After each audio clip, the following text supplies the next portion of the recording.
안녕하세요. 연애유치원 로미언입니다. 40대 남성분께서 저출산을 해결할 수 있는 방법으로 여성들도 군대에 가야 한다는 주장을 하셨는데요. 병력 자원 감소와 저출산, 세수 부족까지 한 큐에 해결하는 방법. 저는 공동체 안에서 권리라는 것이 있다면 이에 상응하는 개인의 의무도 존재한다고 생각합니다. 우리나라 국민의 의무는 국방, 납세, 교육, 근로가 있습니다. 이 중에 납세, 교육, 근로는 남녀 공통 의무이지만 현재 국방의 의무는 남자만이 지고 있습니다. 그쵸? 하지만 과거에는 여성들이 병력 자원을 출산함으로써 간접적으로 국방에 기여하는 바가 있었기에 여성 징병과 같이 여성에게 국방의 의무를 지게 하자는 주장은 크게 주목받지 못하였습니다. 하지만 저는 출산율 0.7% 시대에는 국방의 의무도 출산도 하지 않는 여성들에게는 반드시 페널티를 부여해야 한다고 생각합니다. 방법적으로는 다음과 같습니다. 남녀 모두 만 30살 이전까지 국방의 의무를 진다. 그러니까 남녀 모두 갔다 와야 된다는 거죠. 여성의 경우 만 30살 이전까지 출산할 경우에는 국방의 의무를 면제한다. 남녀 모두 국방의 의무, 그러니까 여성은 출산을 포함하는 거죠. 이거를 지지 않을 시 향후 모든 종류의 소득에 5% 가산세율을 적용한다. 평생 이렇다면 평생 이렇게 가는 거면 상당히 크네요. 이는 남성에 비해 여성의 선택권을 상당히 존중하는 방식으로 누군가의 고생과 노력에 무임승차하려는 기생충을 박멸하고 사회가 안정을 찾는 데 큰 효과가 있지 않을까 생각합니다. 이런 이야기를 하면 그 성별은 도태남, 하남자 프레임으로 공격하겠지만 저는 전문직 40대 유부남으로 강남에서 잘 먹고 잘 살고 있습니다. 심지어 딸도 있죠. 결혼도 하고 딸도 있는 제가 이렇게까지 관심을 가지고 이야기한다는 것은 제 나름 심각한 사회 문제라고 생각하기 때문입니다. 20대, 30대 남성분들 끝까지 응원하겠습니다. 국결하십시오. 라면서 이제 사연을 마치셨습니다. 단지 여자들 너네도 군대 가라 뭐 이런 이제 하소연이 아니고요. 실질적으로 논의가 되고 있더라고요. 작년에 출산율을 높이는 방안 중에 하나로 여성 징병제를 주장하는 그런 논의가 있었습니다. 한국군의 규모가 70만 명에서 50만 명 수준으로 줄었고요. 병력 부족 현상이 현실화되어가는 중이기 때문에 이런 맥락에서 여자도 군대를 보내야 한다는 주장이 나왔습니다. 그래서 미국 CNN에서는 한국이 저출산으로 인한 국방력 약화 위기를 극복한 대안으로 예비군과 함께 여성 징병제를 꼽았기도 했는데요. 작년 12월 달에는 류호정 정의당 의원과 금태섭 전 의원이 신당 추진 과정에서 여성 징병제를 언급했습니다. 남녀 병역 평등 문제를 성별 갈등의 해결책으로 제시했습니다. 작년에 국회에서 기자회견을 열고 병역에서부터 가사까지 성평등을 추진하겠다. 병역 성평등과 관련된 사회적 논의를 시작하겠다. 최근 학계 논의를 보면 어정쩡한 성평등이 초저출산의 원인이라는 지적이 많다. 성평등을 분명하게 전면적으로 이루어내야 저출산 문제도 해결될 수 있다고 발표를 했습니다.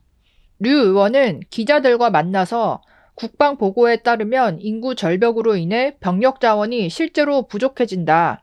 분단 국가로서 이런 논의를 시작해야 된다. 그 과정에서 여성 징병제나 모병제를 논의해 갈 수 있다고 본다고 했습니다.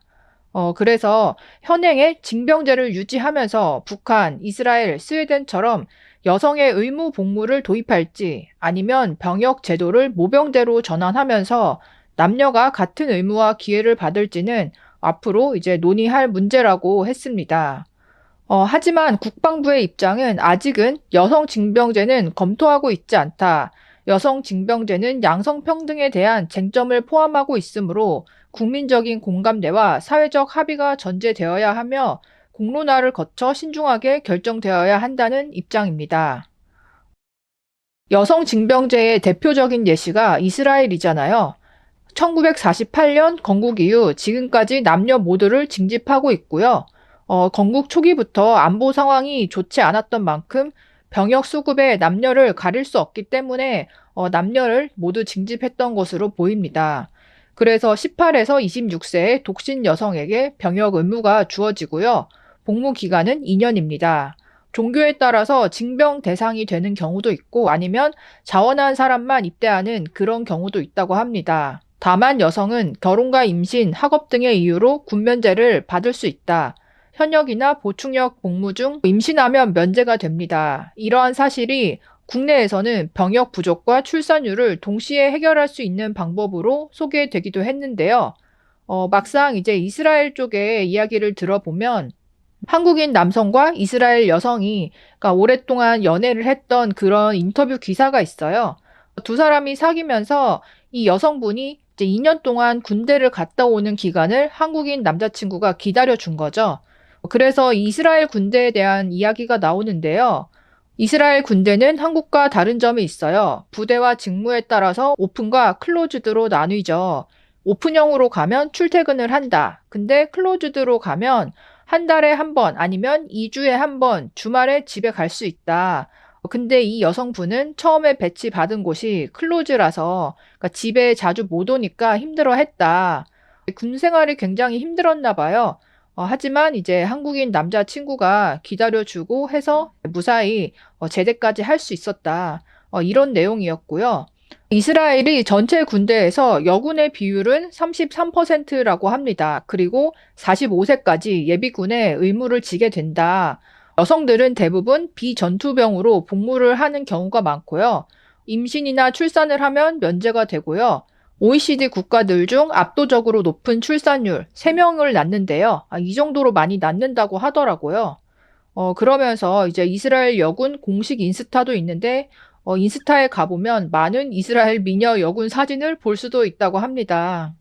또한 이스라엘은 출산에 대한 사회적 지원이 잘 갖춰져 있고, 난임, 불임 여성들에게도 대리출산, 치료 비용 전액을 국가에서 부담하는 등 다양한 지원책을 펼치고 있다. 영국 주간지 이코노미스트는 이스라엘에서는 여성들의 자녀가 3명 이하일 경우 잘못을 한 듯이 사람들에게 자초지종을 설명해야 하는 사회적 분위기가 만연하다고 했다.